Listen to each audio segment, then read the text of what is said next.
vandag is die debat oor plaasmoorde. En ons sê, die kerk moet wakker skrik, die kerk moet gaan opstaan, die kerk se stem is te stil. En dit is hoekom ons hier is vandag. Ons is nie bang nie, ons is nie skaam nie.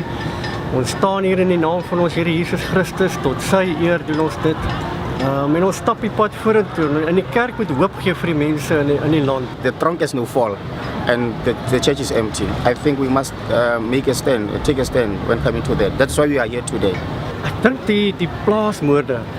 Ek wil elkeen wat hierdie video eers gaan sien of net daarvan gaan kennis neem. Ek wil hê as jy koffie drink in die oggend en jy gooi melk by en jy gooi suiker by, dan moet jy bid vir 'n boer, want die melk kom van 'n plaas of die suiker kom op van 'n plaas of as jy 'n stukkie brood eet, moet jy bid vir 'n boer.